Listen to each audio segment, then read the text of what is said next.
bilan qiyinchiliklarni yengib o'tgan insondan yaxshi prezident chiqadi.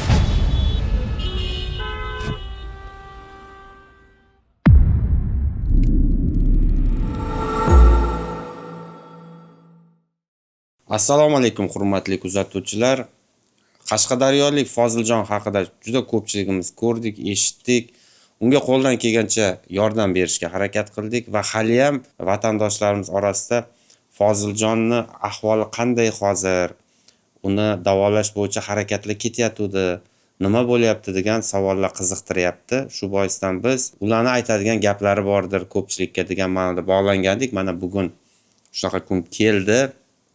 Foziljon demak bugun oilasi, yaqinlari bilan ularning hamrohligida Hindistonga 3-bosqichli operatsiyani amalga oshirish uchun ketyapti. Mana shu Hindistonga ketish arafasida biz bilan mana suhbatlashgani kelgan. Assalomu alaykum Shahbozjon, Foziljon, xush kelibsizlar. Salomatmisiz? Yaxshi, rahmat. Dastlab so'ramoqchi bo'lganim, yoshingiz nechida, qayerdansiz?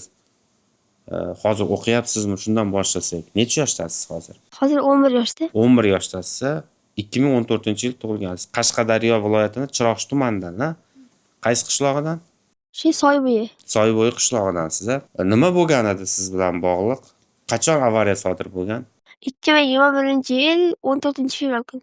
14-fevral kuni nima bo'ldi? Shu maktabdan chiqayotgan paytimda yo'l chetida turgan paytim urib olib ketib qolgandi. Yo'l chetida maktabdan chiqib turganingiz, maktabning oldida bo'ldimi bu holat? Nima bo'ldi shunda? Peshxod siz piyodalar yo'lagidan o'tayotganingizda qanaqa mashina sizni kelib urib ketdi? Nexia. Nexia? Xo'p. U kim ekan u Nexianing ichida? Shu Militsiya xodimi ekan. Nimaga u tezlikda kelib urib ketdimi, ehtiyotsizlik bo'ldimi, nima? Mast ahvolda. Mast holda kelib urib ketgan. Keyin nima bo'ldi? Keyin shu 80 metrlar sudrab ketgan. Sani 80 metrcha sudragan. Aha. Shu bilan keyin shifoxonada davolanding-a? U yordam ko'rsatishdimi senga? Yo'q. U urib ketgan odam yordam ko'rsatmadimi? Yo'q. Holingdan xabar olib turibdimi? Bir marta xabar oldi, keyin endi chora olgan yo'q. Xo'p, nima bo'ldi keyin ularga? Chora ko'rishdimi? Yo'q, chora ko'rishgan. Chora ham ko'rishmadimi u militsiya xodimi? Hali ham yuribdimi ishlar? Ishdan bo'shatib yubordi. Ishdan bo'shatib yuborgan bo'ldi. Xo'p, keyin seni mana taqdiring bilan kimlar qiziqdi? Shu ba'zi olimlar qiziqdim. Qiziqdi. Bu Shahboz akang bilan qachon ko'rishgansan? Shahboz akam bilan 1 yil oldin ko'rishgan. Shahbozjon, siz qachon ko'rgandingiz bularni? Assalomu alaykum avvalambor. Studiyaga taklif qilganingiz uchun rahmat. Bizga bular 2021-yil avtohalokat bo'lgan. Foziljon to'liqligicha aytib beraman. Siz endi to'liqligicha aytib beraman. 2021-yil maktabdan qaytayotgan paytda Foziljon o'sha peshxoddan svetofor qizil chiroqda bo'lgan. O'sha svetofor qizil chirog'iga bo'ysunmasdan boshqa mashinalar to'xtab turgan bo'lgan, lekin ularni quvib o'tib, endi mast odam shu ishni qiladi-da. Quvib o'tganda bu bitta Foziljon o'zi bo'lmagan, o'qituvchisi ham bo'lgan. O'qituvchisi ham yo'q. O'qituvchisi buni Foziljonni ololmay qolgan, boshqa bolalar qochib qolgan, ko'pchilik o'tayotgan bo'lgan. Keyin Foziljon o'zi qocha olmay qolgan. Buni urganda keyin mashina tagida qolib ketgan. Mashinasini tagida qolib, hali ham yuzini yarim qismi sumkasi borligi sababli boshi zararlanmagan, 80 metrgacha sudrab ketgan.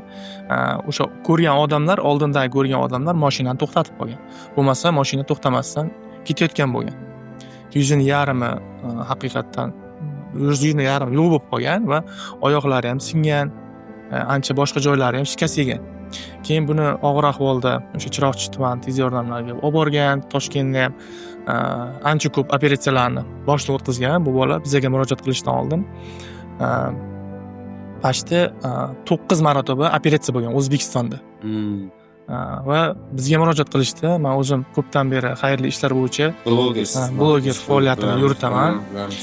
Va bular murojaat qilishgandan keyin xalq yordamida o'sha xayr ehson pul yig'ib ularni operatsiyasini pulini yig'ishga kirishdik va Hindiston davlatida $20,000 bo'lishini aytishdi va biz o'sha summani yig'ib yubordik. Men o'zim ham ishtirok etdim bu operatsiyada. Haqiqatdan ham juda ham qiyinchilik bilan bo'ldi bu operatsiya. Men Foziljonning irodasiga besh ketganman. Judayam irodali bola. To'g'risi bunaqa irodani ko'rib, biza ko'zimizdan yosh chiqib ketganda, butun xalqqa ko'rsatganmiz mana shu irodasini. Judayam tan berganmiz. Butun xalq tan bergan. O'sha videolarimiz YouTube tarmog'imizda ham bor. Keyin o'sha doktorlarimiz o'zini oyog'idagi suyagini, ya'ni to'piqqacha bo'lgan, tovongacha, tovuq to'piqdan tovongacha bo'lgan suyak bo'lagan o'sha suyagini qirib, ya'ni o'zini yuziga quyib boshini, ya'ni suyagiga quyishdi. Ikkinchi operatsiyasi burnini tepaga ko'tarishdi. Endi xudo xohlasa 3-operatsiyasiga hozir ketishyapti. Bu plastik operatsiya jarrohlik amaliyotini amalga oshiradi va xudo xohlasa yuzi nasib yaxshi bo'lib keladi deb aytishyapti. 80% chiroyli bo'lib keladi. Inshaalloh. Biz nasib endi umid qilamiz shunga. Sizga katta rahmat. Biz Foziljonni ham sizni o'sha tayyorlagan videolaringiz orqali ko'rganmiz. O'tganda keyin bizdan ham ba'zi birovlarimiz, biz hatto o'zim ham harakat qildim, o'sha kartalarga pul o'tkazishga. Negadir o'sha cheklovmi blokka tushib qolgan ekan, pul o'tmay qoldi. Limit. Shunga o'zi banklarimizda mana shunday holatlarda limitlarni nima qilib ko'rib tursa yaxshi bo'lar ekan. Hozir endi yetarli mablag' yig'ildi 3-operatsiyasiga endi ketyapsizlar. Endi $8,000 deb aytishgan, plus minus bilan. Endi yoqqa borgandan keyin aniq bo'ladi. Biz aloqada bo'lamiz uydagilari bilan, mana siz orqalimi boshqa. Agar nimadir yordam kerak bo'lib qolsa, doim sizni qo'llab-quvvatlashga tayyormiz Foziljon. Bizga nima aytadigan gapingiz bor endi? Endi shu ba'zi shofyorlarga tezlikni oshirmaslikni va ehtiyotkor, mas'uliyatli bo'lishni maslahat beraman. Maslahat berasan. Mana senga o'xshab mana shu e'tiborsizlik, ichib mashinaga o'tirishmasin, ichib o'tirmasin, tez haydamasin. Aytver ochig'ini ayt. Mana senga o'xshab ularda ham hammani farzandi bor. Mashina qilib keyin senga o'xshab qiynalib yurmasin. Nechta operatsiya o'tkazding? Hozir Toshkent o'zimizda 9 ta, Hindistonda 2 ta o'tkazdim, hozir 3-siga ketyapman. Sen 12-operatsiyani yaqinda o'tkazasan. Tinimsiz narkoz olyapsan. Bu oson emas bunga chidash, lekin sen chidayapsan. Oldinga intilishdan to'xtamading. Shuning uchun aytadiganing ichib anaqa qilmasin, o'tirma, tezlik oshirmasin, yo'l qoidalariga rioya qilsin, maktablarda oldida sekin o'tsin, to'g'rimi? Yana nima deysan? Mana shunaqa ichib haydayotgan, manaqa mensimay yuradigan kattakon boyvachchalar borda endi. Shularga nima deb aytasan? Ularga maktabda o'qiydigan bolalar peshobdan o'tayotgan paytda sekinlashib to'xtashini, undan keyin bolalar o'tib bo'lguncha kutishini ta'lim qilaman. Foziljon, qiziqda endi kelajakda katta bo'lasan, mana kim bo'lmoqchisan? Prezident. Prezident bo'lmoqchimisan? Qoyil. Sen shu katta bo'lgan, sen prezidentlikka qo'y nomzodingni, agar shu umrimiz yetsa, birinchi bo'lib men senga ovoz beraman. Shunchalik matonat bilan qiyinchiliklarni yengib o'tgan insondan yaxshi prezident chiqadi. Men yaxshi ko'raman prezident bo'laman degan odamlarni. Biz senga ovoz beramiz, sen bizni kelajakda bo'lajak prezidentimiz bo'lgin, bo'ptimi? O'rtoqlar, mana Foziljon nasib qilsa kelajakda prezident bo'laman deyapti. Qiyinchiliklarni yengib o'tgan odamdan yomon prezident chiqmaydi. Shuning uchun mana hozirdan biz buni o'zimizni ramziy shunaqa qabul qilaveramiz prezidentimiz. Men senga ovoz beraman, bo'ptimi? Faqat bo'lgin, kurashdan qaytmagin, bo'ptimi? Sen shu bo'lsang, keyin mana shunaqa nima deydi, quloqsiz yurgan, bemalol yurgan, yo'l qoidalarini buzib yurganlarga bir qattiqroq chora ko'rsang kerak, to'g'rimi? Nima qilasan prezident bo'lsang? Prezident bo'lsam shu yo'llarda, mashinalarda sekinroq yurishiga va svetoforlarni ko'paytirishiga, keyin bo'lsa peshoblarni ko'paytirishga harakat qilaman.